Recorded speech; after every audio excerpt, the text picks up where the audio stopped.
Okay, my name is Julie Pearson, Little Thunder. Today is Tuesday, March 13th, 2012, and I'm interviewing Gwen Coleman Lester for the Oklahoma Native Artists Project, sponsored by Oklahoma State University and the Oral History Program at OSU.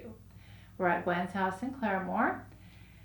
And Gwen, you've been entering shows since 1984 while simultaneously working as a commercial artist, but in 2000 you turned to fine art on a full-time basis.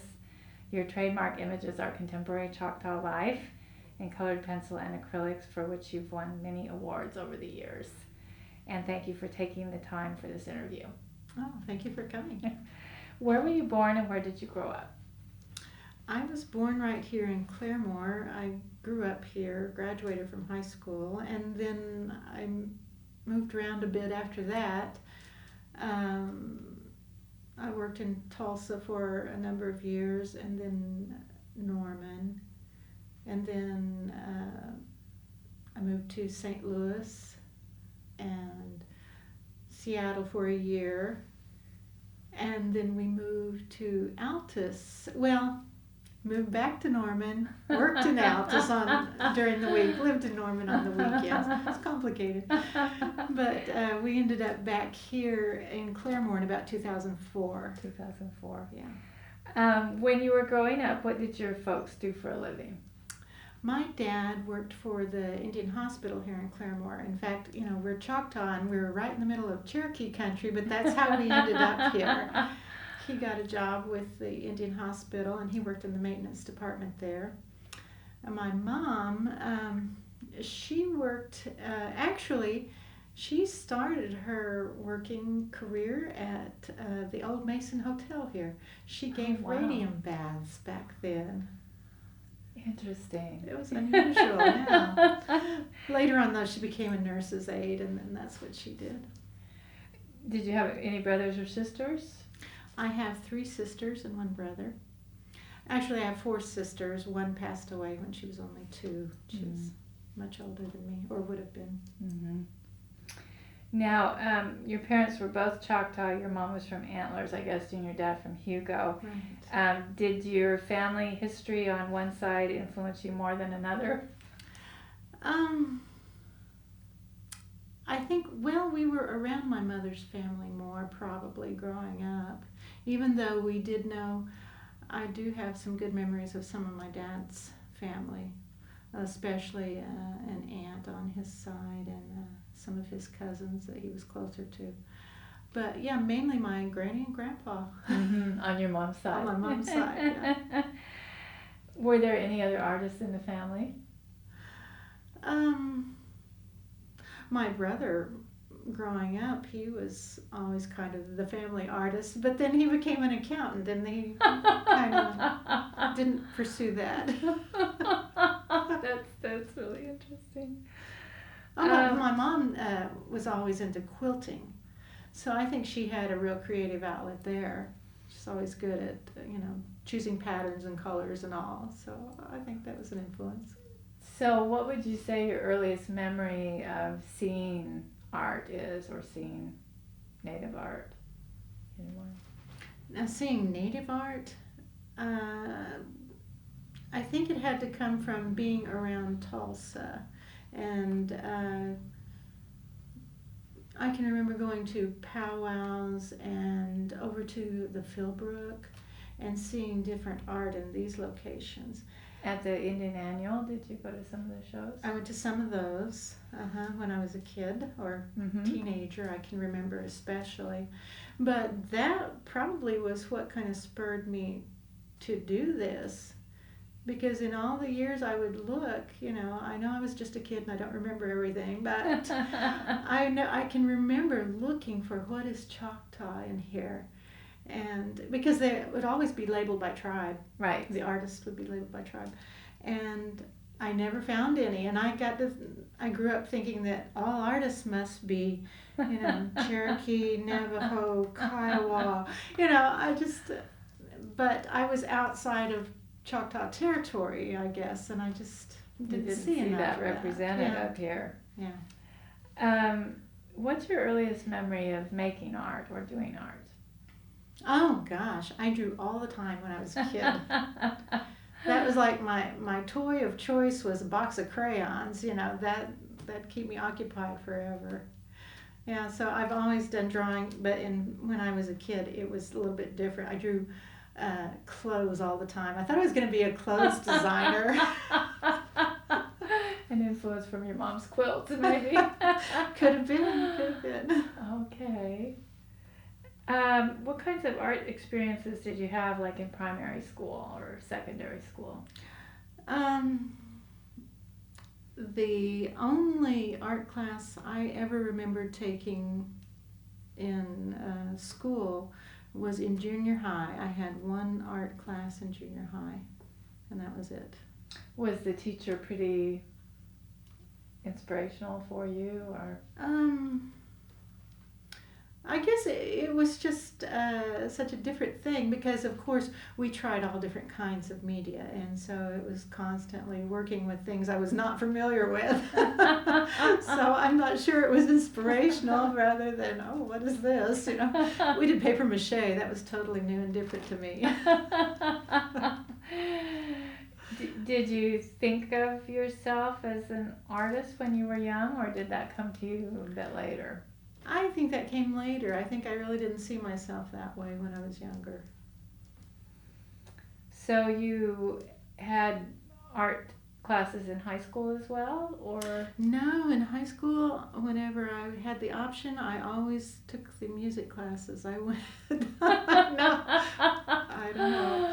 That's what happened, yeah.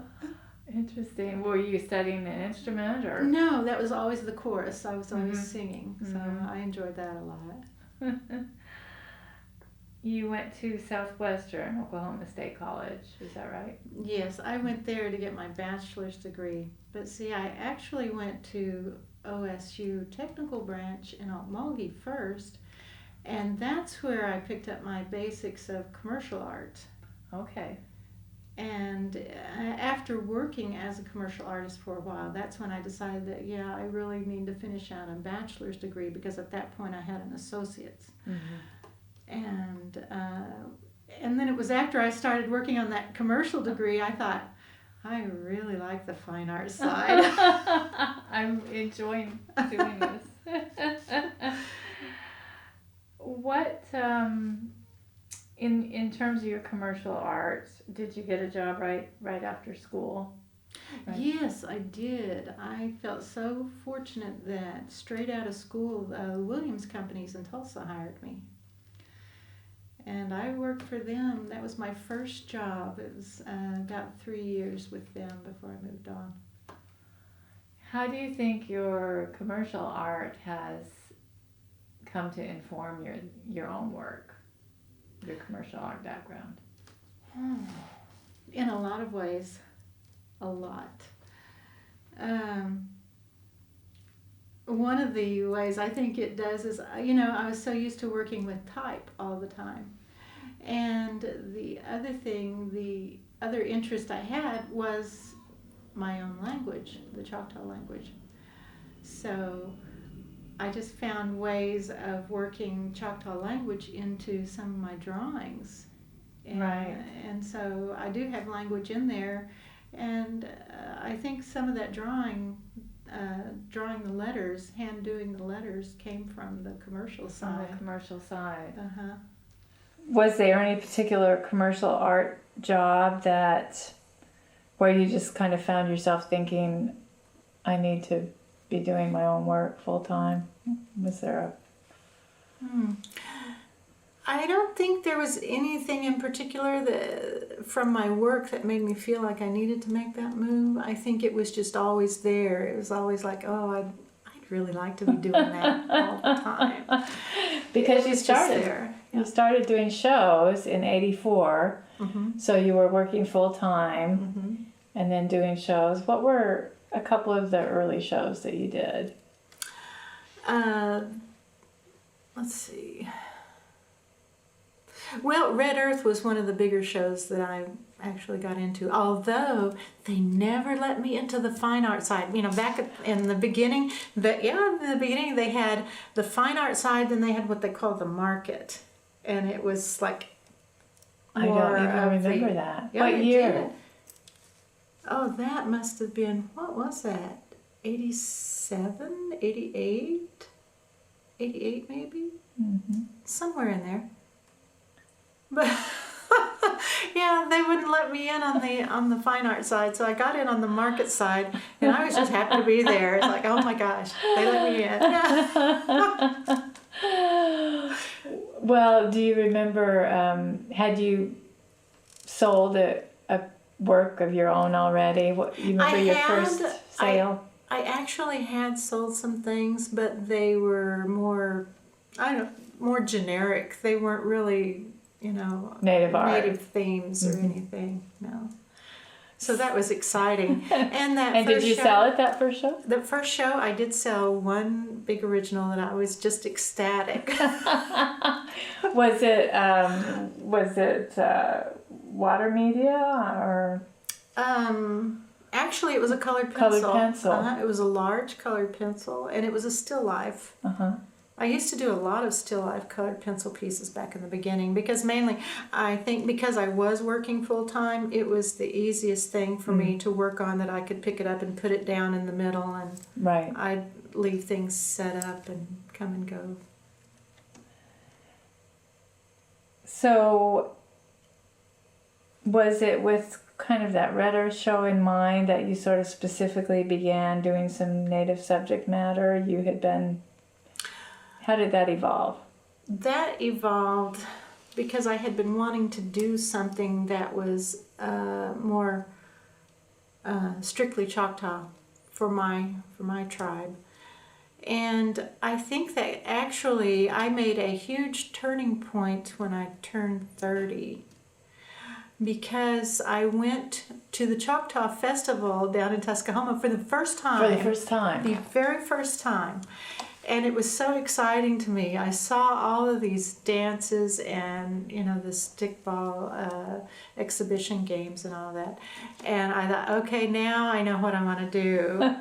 So it turned around all of my thinking right then. And those are the subjects that I've been most interested in since then. Yeah. And you regularly do that show? Yeah, I do it every year that I can possibly be there. I go. I'm just excited that now we're indoors. It's like, oh, we're uptown. Who were some of the native artists that you admired when you first got into showing your work? Believe it or not, R.C. Gorman, his loose drawings of Navajo women. I was always drawn to those back in the beginning, and I guess, figurative and... Yeah.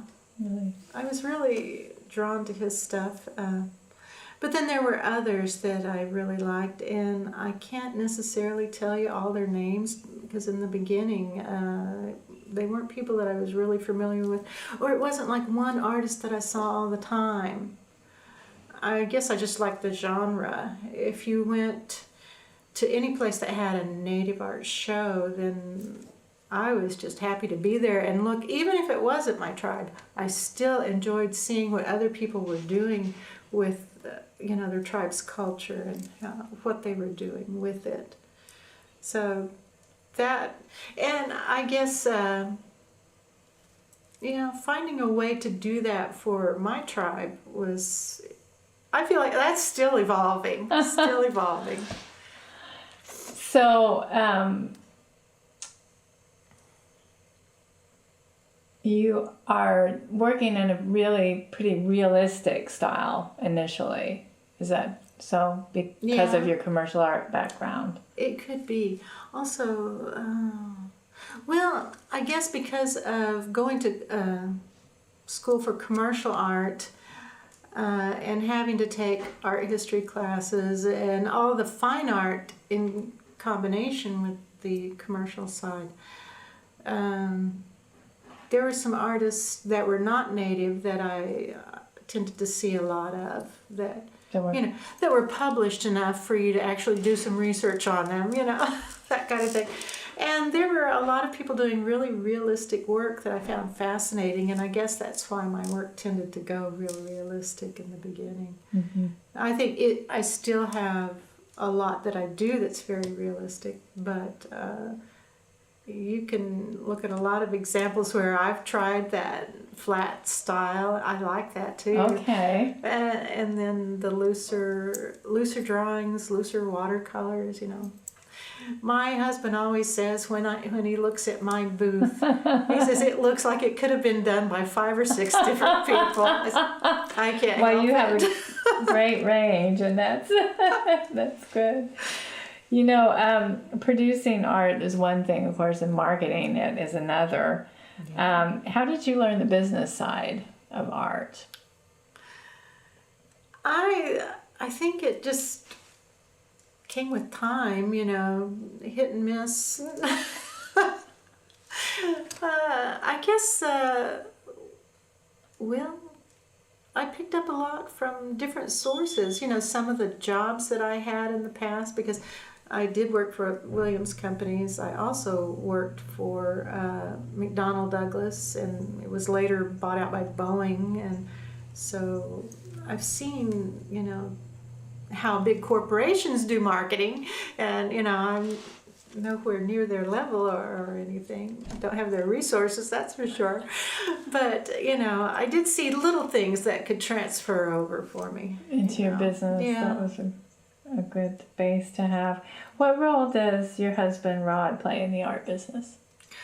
Well, he is my framer, my driver, my resident critic. Yes. He's good at that.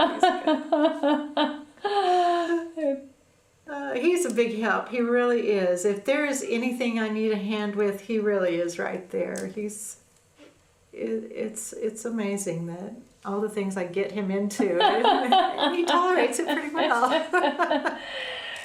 When you started doing art shows full time, you continued to do Red Earth and Tuscaloosa. Did you do any out of state shows? Quite a few. Let's see. We used to go up. Some of these have come and gone in Right. the mix. We used to go up to the one in Wichita at the Indian Center there. We have done Cahokia off and on. We used to go to the show out in North Carolina, the Kadua. Mm-hmm. Mm-hmm. We went to that one for a few years. We used to go down to the one in Dallas, put on by the Dallas Indian Chamber of Commerce used to put that on down there. Mm-hmm. Let's see, I've been to the Herd one time. Oh, and we have been to Santa Fe. You've done Santa Fe Yes, Market. I have. I'm always so excited to go, but you know, I'm kind of in and out with them. You know, some years they like me and some years not so much. So you sort of reapply periodically. Yeah, I do. Yeah. They just don't always let me in, but I love to go out there. Yeah. I love Santa Fe, just to go out and, now there's a lot of art galleries there to look at and learn from. It's really an Right. interesting place. When you moved to Claremore, was that also at the time when you decided to do this full time? Were they time together? No, that came much later. Mm-hmm. Actually, we were still working in Altus. See, Boeing has all these little satellite offices here and yonder, and we worked at a little office that was on the Air Force Base at Altus. Rod and I both worked for Boeing at that time. And I did have some frustrations with my job out there, a few. But then he says, well, he's the one who started it. He says, well, why don't you just quit that and start working on your art full time then? And I kept saying, oh, I can't do that, I can't do that. And then eventually I thought, well, maybe I could do that. So that's where that started from. And yeah, he continued to work for a couple of years after that, but I went ahead and bailed out, and that's what I've been doing since. Yeah, that was, my goodness, that was right around 2000, I guess. Mm-hmm. Yeah. What has been the most important award or honor, or one of the more important awards or honors you've had so far?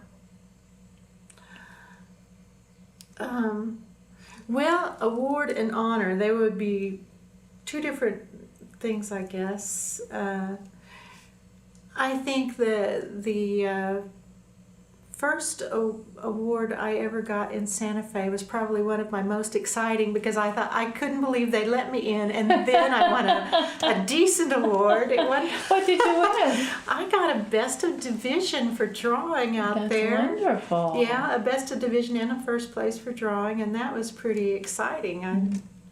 I just didn't see that coming, you know.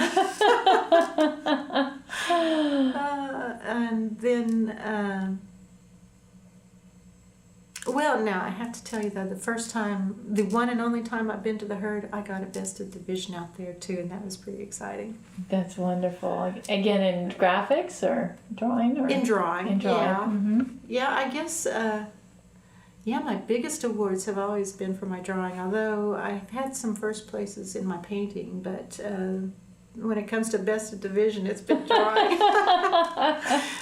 Now, for the honor, though, that would be having Choctaw Nation ask me to go with them as representing artist when they went to the Smithsonian last summer, 2000.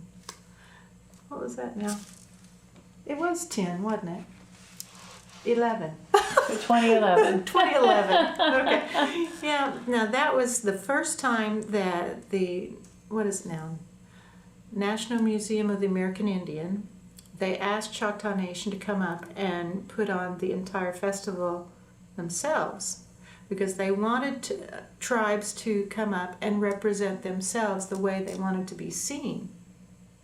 So Choctaw Nation handpicked everybody that went and was in that circle, and it was so exciting because they asked me to go in that first year. So I know they're going back, but I feel like, oh, that was such an honor. That was probably the biggest honor that I may have in my entire lifetime. I don't know. That was exciting. Yeah, I understand your excitement there.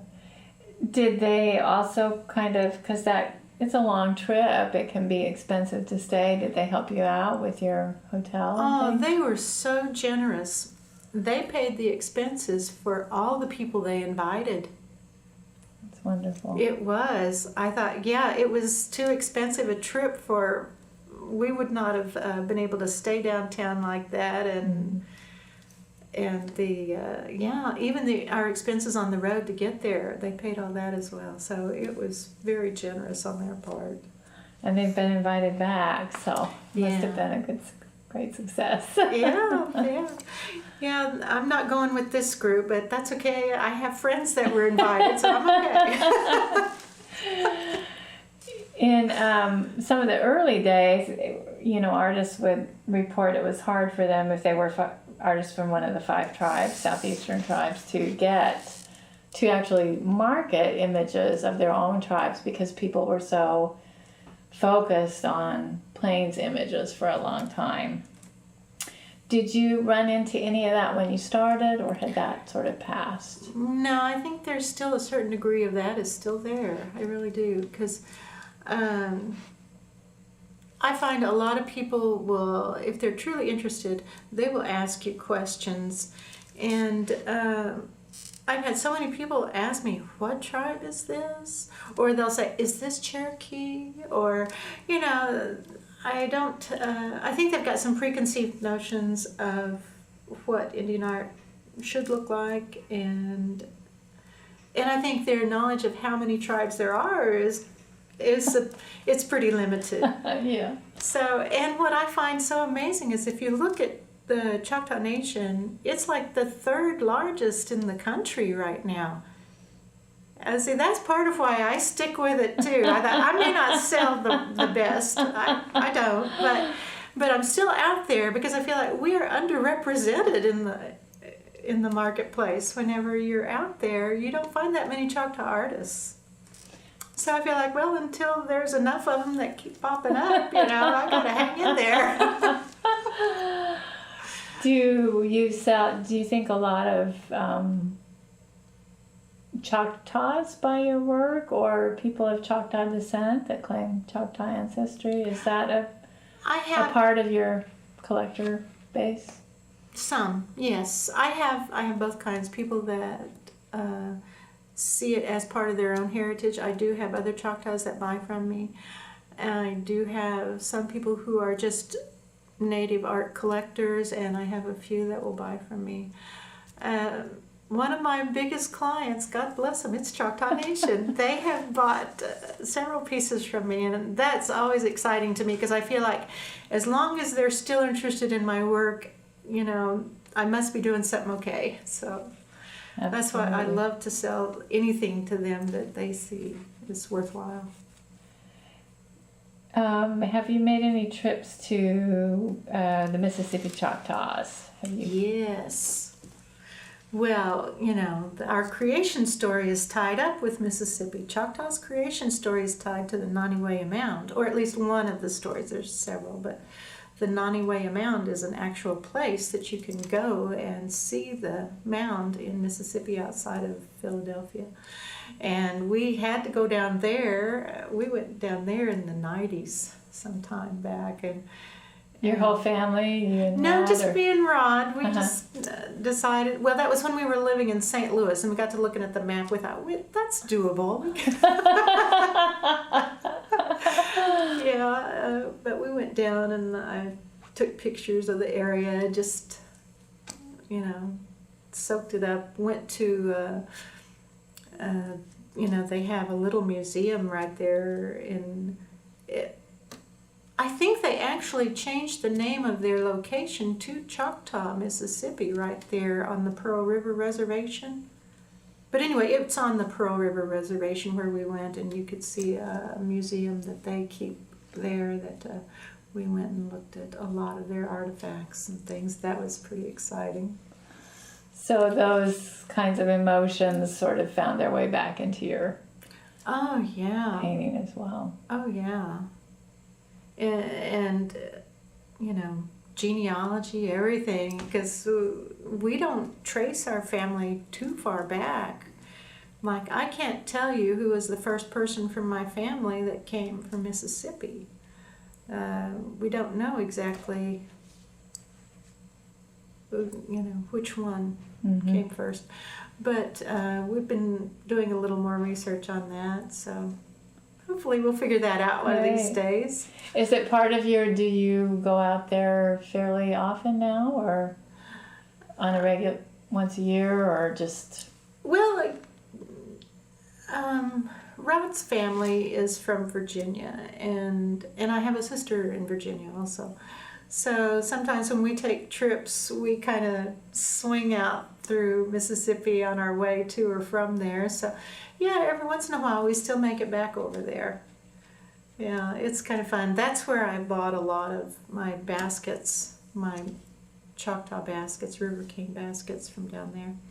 Which show up in your paintings sometimes too. Yeah, they do. They do. So I still like still life. Right. And I hope we get to look at one and the wonderful textures in that painting. You were commissioned to paint a Trail of Tears mural at Tuskahoma. Mm-hmm. What year was that, and had you ever painted a mural before? That was 2003. No, I had never painted anything that huge in my entire life. Now, I used to like to paint really big, but that was in school and all. But you hadn't done much of that commercially. No, commercially, no, nothing. In fact, I've never done anything else that big because the finished piece was 6 feet by 8 feet. So yeah, it was quite a jump going from a painting like this to 6 feet by 8 feet. And what I did was I painted it in my little workroom in Norman, and we transported it to Durant where they were going to frame it. And all this time I'm working on it, and I had dining room chairs set up. I didn't know how to do this. I had dining room chairs set up that I kind of had it propped up against the wall on these dining room chairs because I didn't have any kind of easel or anything that was going to hold this up. And then whenever everything was at a nice eye level down here, and whenever I needed to get on the upper areas, then I stood on the chairs as well and worked up at the top areas. So it was kind of interesting. It probably took me maybe 3 months.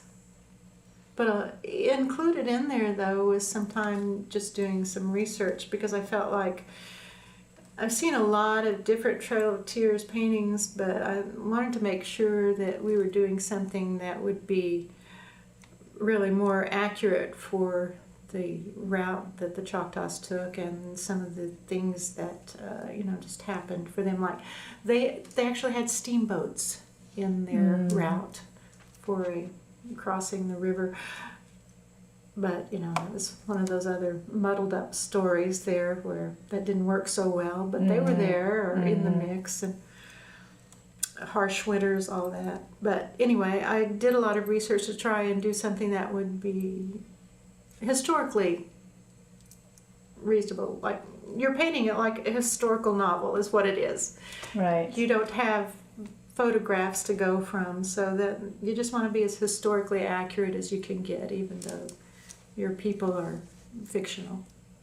Did you sort of discipline yourself to put in a sort of certain number of hours a week or a day, or? No, I was kind of in a rush the whole time. Yeah. Well, it was kind of accidental that I found out that they had wanted me to do the mural.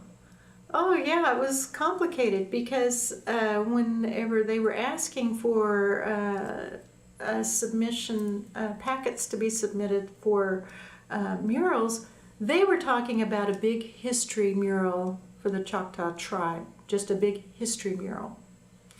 And I submitted my plan and all, and then we waited for months and I never heard anything. And then one day my packet came back in the mail. I said, well, I guess they didn't want that, and Rod is like my #1 fan. He really is. Bless his heart. That's wonderful. He said, well, he wanted to know who could they possibly have given that to? Now, who got that job if you did not get that? And of course, you should have gotten that. Yeah, well, they didn't think so. Well, he couldn't let that go, so he called down there and was talking to people, and they kept, trying to give him someone else to talk to, and he finally talked to a lady there that said, it was Beverly Nelson.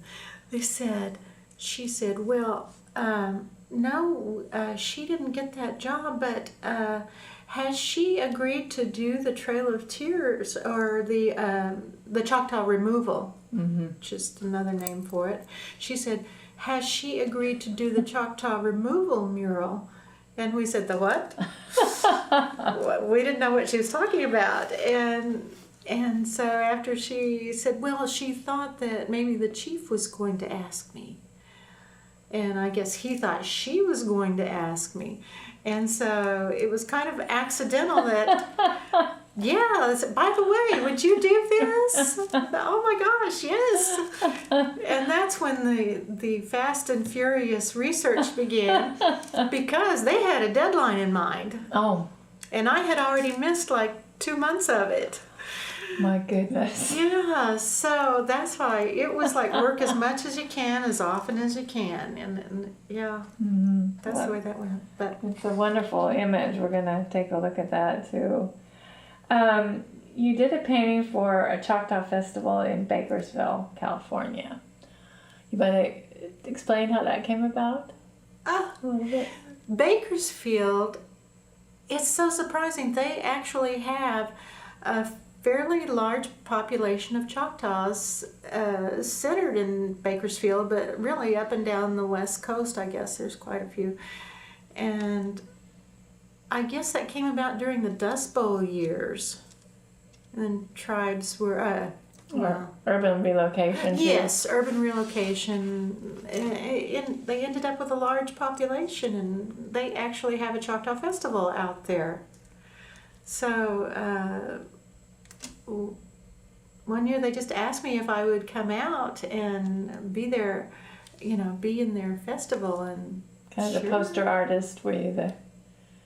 Was your image chosen for the poster? Actually, it was chosen for their T-shirt. Okay. Well, that's good too. Yeah. Well, I think that was probably the first time anybody ever asked me to do that, so I was thrilled. Yeah, it was just fun to go out there and to meet so many people that you don't expect to find Choctaws way out there, but yeah, they're there. And we've gone back a few times since then, but it is a long trip. We don't always make it, but even when we can't go, we send them some art for their festival. And it's nice. Bill and Teresa Harrison are contacts out there. They had a lot to do with, it's the Choctaw clan is what they call themselves. But the tribe, actually, the chief will go out there and the councilmen go out and they help them with their festival. That's great. Yeah. Have you done any book illustrations or book covers? Yes, I've done 2. They were both with the University of Oklahoma Press. One of them was, I should know these names, and I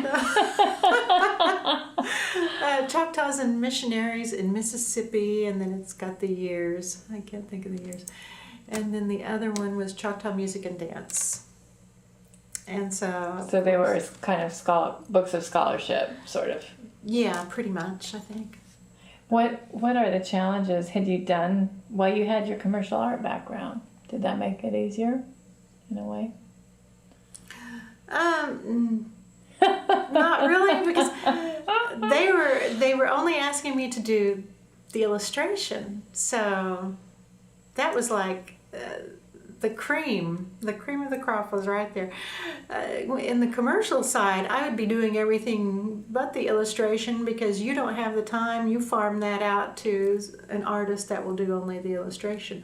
Well, finally, I got to be that artist. That was kind of exciting. For sure. How has your subject matter changed, do you think, since you first started showing in Native art shows and doing them professionally? It's my subject matter has become more focused on the Choctaw tribe, which is what my intentions were to begin with. I really wanted to go that direction because in the beginning, like I said, I started off doing still lifes, and I think they were kind of a pan-Indian type of still life. I would use little pieces from a lot of different tribes and put them together. Different artifact type things. And now whenever I do one that's a still life, which I will still do, then they're going to be more directly Choctaw related. And I guess I do more people now than I used to in the beginning. And I think there's just no way around it.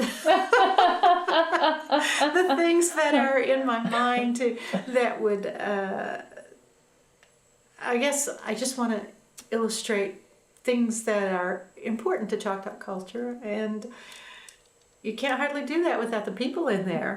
So yeah, I do a lot more people than I used to. How about landscape elements? Do you use many of those? Yeah, I try and do things that would be typical for either southeastern Oklahoma or for Mississippi even. I try to be careful with the kind of landscapes that I put in. Now, in my Trail of Tears mural, that is more of an Arkansas landscape. What I tried to put them at was the location in Arkansas where they had just probably crossed the river, the Mississippi River. So that probably is a little bit different, but yeah, most of it I try and be careful to do things that should be southeastern anyway. colored pencil is one of your specialties. What kind of mood or effect can you get in a graphic piece with colored pencil that you can't get with paint?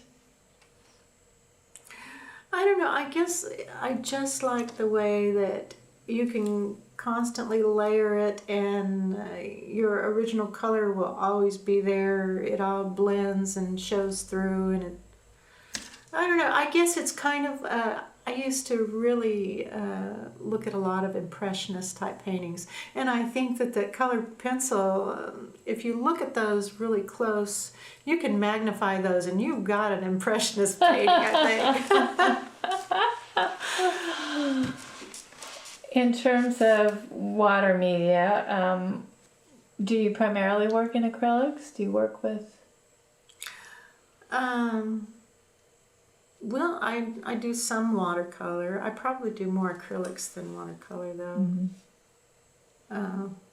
Have you tried your hand at oils at all? Yeah, I have. And I like that, but it is a totally different way of working. And I guess probably part of my problem is the way it has such a long drawing time. And as a commercial artist, I feel like I need to work faster than that. So that kind of is different. But I do like the effects, though. If you can hang in there with the time element, I like the way they look. So I don't know. Rod keeps saying I should do more oils, so I don't know. But your format with acrylics is usually on board or canvas. It's usually canvas. Usually canvas. Usually. I thought I saw a painted gourd on your website. Yeah, I do that too. That is a crazy thing. It was one time more than once, I get this idea in my head that I'd like to do something three-dimensional. And at the same time, I haven't had a lot of time. The time I have to give to my artwork is like, I need to go ahead and paint. And then once in a while, I think, yeah, I'd really like to do something three-dimensional. So one day, I just decided that I was going to try these gourds, and it came about because a friend of mine, I told him what my ideas were, and I said, I would love to try even making ornaments, like Christmas ornaments on gourds, just to do some painting on gourd, because then there is an actual three-dimensional item, even though you're painting still. And he wanted a painting of mine, and he says, would you trade? And I said, well, sure, I'd trade. And so he says, well, I've got a box of gourds at home. He says, I can mail you those gourds if you want to trade for a painting. And he just wanted a miniature, and I thought, oh, he's going to send me a couple of dozen gourds, and small. And he sent me like 100 gourds. Oh my goodness. Oh my gosh, what am I going to do with 100 gourds?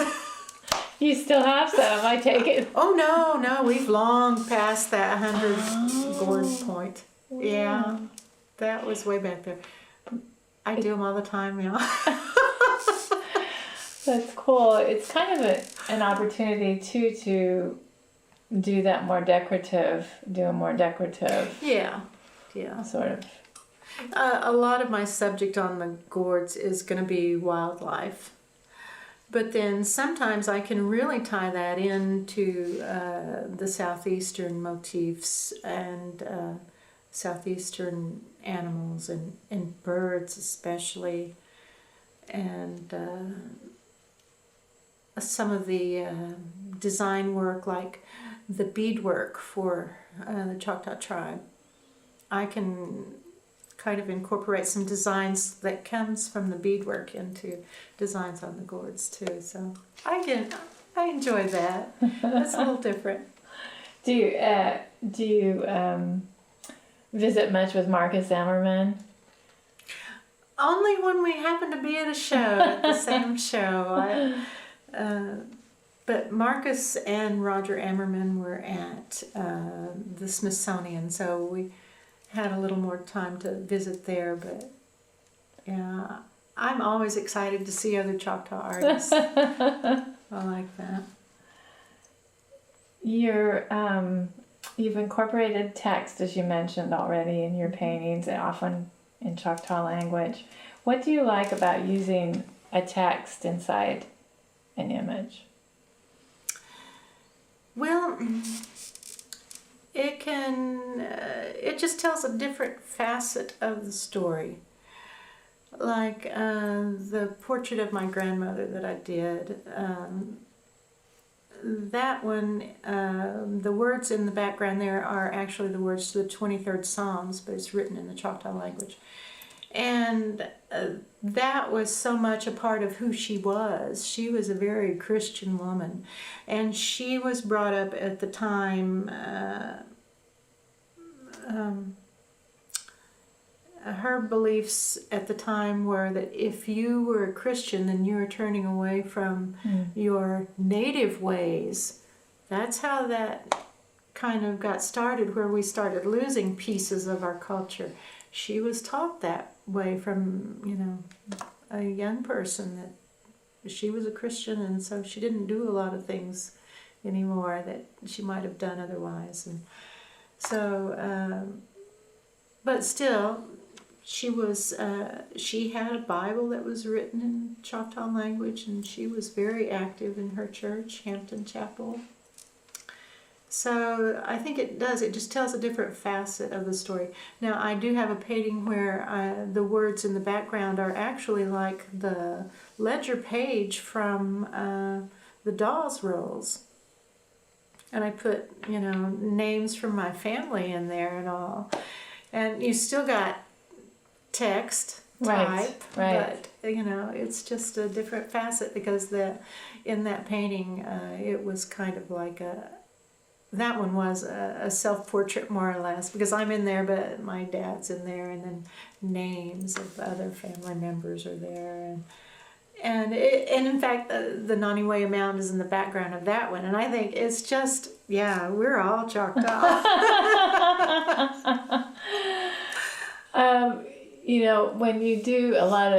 When you do portraiture, they sometimes say that artists will often draw themselves, just subconsciously. Yeah. The face that they draw will often resemble their own.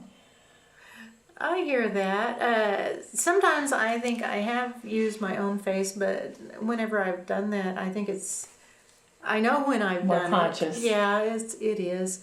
Sometimes I look at different family members' facial shapes and things. It's not that I intentionally want to paint them in particular. It's just that I want them to have Choctaw characteristics. And that was one of the nicest things Mary Robinson ever said to me. Over at Five Civilized Tribes Museum. Yes, she says, "Your people look Choctaw." And I thought, that is so nice to hear. Because, she sees enough art from the Five Civilized Tribes. Right. And she says, "Your people look Choctaw." I thought it was so nice that she said that. But that's what the main thing I work on, though, is trying to make my people look Choctaw. So in terms of your scrap, do you take photographs of people or work from live models sometimes? Most of the time I'll take photographs. Yeah, and sometimes I'll use old photographs, like old family photographs. And I don't know, most of the time it's not a case, like I said, of wanting to paint someone specifically. It's just trying to get some facial features that would be correct for what I'm trying to do. Well, what other kinds of research do you do? You've mentioned. I read a lot. I really do. And sometimes that's where I get some of the subject matter that I paint, is from reading things. And I think, ooh, that would, it gives me a visual. I don't have to think about it too hard, it just gives me something. So I do a lot of reading. And in fact, when Rod and I are driving, we have gone coast to coast for art shows and family visits and all that. So sometimes on our driving, I will read to him in the car. So I feel like he knows as much Choctaw history as I know now. Keep him awake. Yeah. Oh, that's funny. That sort of made me think about, I'm losing my train of thought with the research. Oh, just how you keep track of your ideas. Can you talk us through your creative process a bit, starting with when you get an idea? That's kind of difficult. Well, a lot of times I'll have ideas that will float around in my head, sometimes for years before they ever really come to the surface. They really do. You're not consciously aware of them even. Well, no, it's like I have an idea. It's like, that's the subject I want to do. And it's like, it's just a little seed. It really does start that way. Starts as just a little seed, and it just kind of builds. And it's only, I guess, whenever I have enough pieces put together in my mind that then it starts coming out on paper, and then either it's a finished drawing or it's an idea for a painting. But yeah, I think about things for a long time before I ever get them out, I think. And you don't feel obliged to like make a preliminary sketch, thumbnail sketch, or write it down or anything? Sometimes I do. Sometimes I feel like if I have an idea that's like full blown enough, then I'll put that idea down. And so I do have little scribbles on, I've got all kinds of notepads and sketchbooks where I have little things that I have sketched out. And sometimes they are on little scraps of paper, and then I stick them in a drawer in my flat art file, and they fall out of there. So, yeah, there's a lot of different places where I have little ideas of things that I put away for later. But sometimes that's a good thing because, between the time whenever I put it on that little thumbnail type of paper and the time whenever I come back across it, and I think, that would be all right, but this might be better. So by the time I get back to it, I think, and I don't think it's that I've had an instant, that's what this needs. I think it's something in the back of my mind. It's been working on that same idea for a long time. So when it comes out, then I can adjust it a little. Do you sketch? Do you do a preliminary sketch before you paint with acrylics? Do you sketch on the board or the canvas? Yeah, I do because, and I guess that's the commercial artist in me coming out. I feel like I want to work with the placement beforehand. Actually, I do draw on tracing paper a lot. Just where that's the commercial side of me coming up there. Now, I want to know if I have something like this, and then I can move it around on the canvas. Mm-hmm. And even if I've painted it 4 ways and I decide this is not going well or not quite what I expected, I can redraw something and then move it around on whatever I've got painted so far. And sometimes I will adjust later. How important are titles to your work? I don't always have a good title. Sometimes it just gets whatever. Sometimes it gets whatever I tend to call it before it goes out in public. It's, like the Naniwea painting. That might have had a different name, except, when I talk to Rod, we need to load that Naniwea painting in the car. That's how some things get a name. Right. But then other times, whenever I've really got time to think about it and have the time to give them a good name, I like having a good name on there. I think it really does. Now, talk about informing your piece there. That can do it. It can change the whole way you look at something sometimes, I think, by having a good title. How important is humor in your work? Oh, I like that whenever I can do it because, first of all, I think it's part of our nature to want to laugh and have a good time. And my dad was like that. My dad was always one to tell a good joke or, nothing better he liked than to trade jokes, That was his personality. And I like having humor in a painting whenever possible. And there are stories, some of the stories, traditional stories that Choctaws have some of them are kind of funny whenever you think about what they're really telling you. Now, I have some paintings that I did for the Child Development Center in Durant, Oh, wow. Choctaw Nation's Child Development Center. Now, they were looking for Choctaw artists to do some paintings of some of the traditional stories. And one of the ones I did for them was the raccoon and the possum.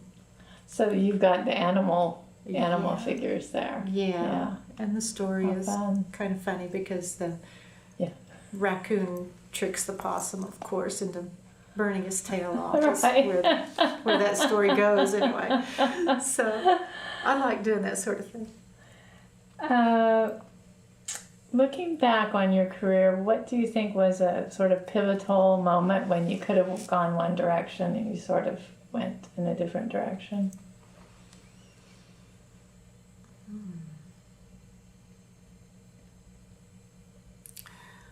Well,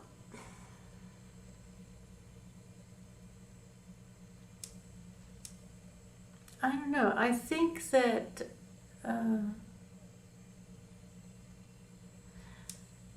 like I said, when I turned 30 and went to that first Choctaw Festival, I think that was probably a real turning point for me right there. I felt like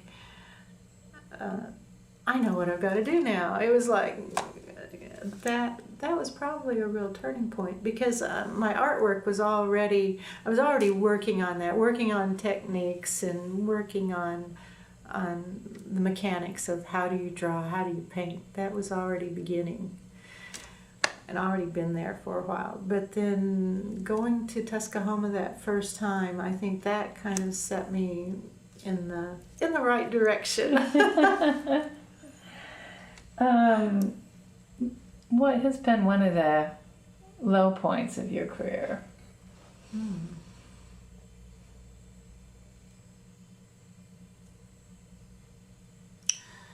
Well, let's see. I don't know if I've had a true. Well, I tell you now, it's up and down. That's the truth. And I think you can get kind of if you let yourself, you could kind of get depressed over having a show where you don't win an award and you don't even sell well, and one of those things where you drag home everything you took, or almost, those could really get you down if that was all you were looking at. But I guess I keep trying to tell myself we got to look at the bigger picture here. We're in it for the long haul. And I feel like, well, that's a bad show, but you might have a better one next time or farther down the road, or some of the best opportunities I ever had, I didn't look for. They found me. So that's why I feel like you can't rule out anything. You don't know. Life is going to throw you curves you just don't see coming. But fortunately, I feel like all the curves have been good. And how about one of the high points, and you may have already... Oh, yeah, I think the Smithsonian. But let me tell you one of the other reasons why that was such a high point to me personally. First of all, just to be asked by my tribe to represent them, that in itself would have been plenty. But it made me feel so good on a more personal level than that even. My dad, he was always such a, I guess you could have called him a history buff. He loved to read history books all the time, and I think it's too bad he did not live long enough to see the History Channel on TV. He would have loved that. But he read all the time, and like I said, I have a sister that lives in Virginia in Falls Church, and so anytime we would, when I was younger, and we'd go up to visit her, well, he loved going through the Smithsonian. Any and all of the Smithsonian buildings, he loved that. He was fascinated by that place. And I feel like that was so exciting. I thought, I hope he knows I was there. And I feel like, yeah, there's no way I can't look at that and not feel like that is truly a high point for, I feel like my dad would have been so thrilled to see that, and just to know though that Choctaw Nation wanted me to be there too. I feel like I couldn't have asked for anything better. That is wonderful. Well, is there anything we left out or you'd like to add before we look at your paintings quickly? Well, excuse me. And I guess I'm remembering your mom coming to the shows too, so this might, Yeah. that must have been a good feeling. Yeah. Well, see, my dad passed away. He went to a couple of the smaller shows, but he had already passed away when I started really getting into the native shows. He was already gone. And I really hated that he didn't get to see that, because I know that I would have had a hard time keeping him away. Yeah, he was, oh, my dad was so bad. He thought that I had so much talent, which, that's just a dad talking about their kid. That's all it was. When I was first starting to paint, I was so glad I wasn't here at the time. He would carry my paintings down to the bank and show them to his friends. I can't believe he did that, but he would do that. Yeah, so... what was the question? I forgot what you asked. Well, I guess just that support, you had their support, both your parents. Yeah. My mom was very supportive too. She just wasn't quite as... she never was as outgoing as my dad, so that was just his personality there. Well, should we take a look at a couple of your pieces? Sure. All right. And I'll have you talk a little bit about this image, which is the one at the mural that Choctaw Nation commissioned you to do. Yeah, this one is titled The Choctaw Trail of Tears. It was done in 2003. I just wanted to do a painting that was really specifically about Choctaw removal. I wanted to show the terrain. At this point, they've already crossed the Mississippi River, and you can see in the upper right-hand corner that there's a steamboat up there. There are some wagons in the painting. There are soldiers on the left. I really tried to do research to get wagons and soldiers that should have been typical for the time period. Mm-hmm. And I wanted to show a range of ages too. That was really important, I think, because it was men, women, children, old people, and we have the burial going on the side and the back, because that really happened. People were buried along the trail. The wonderful texture on this, which was all done in colored pencil, right? Oh no. Oh, well, I guess... No, that one is actually a watercolor. It's a watercolor. Yeah. Oh my goodness. Yeah. You got such subtle shades and colors with this. That's fantastic. Oh, thank you. I just love Choctaw baskets, and I think I really do like doing still lifes, and they have personality. Yeah, they do. They do. And these are ones that you got from Mississippi? Yes. Mm-hmm. Uh-huh.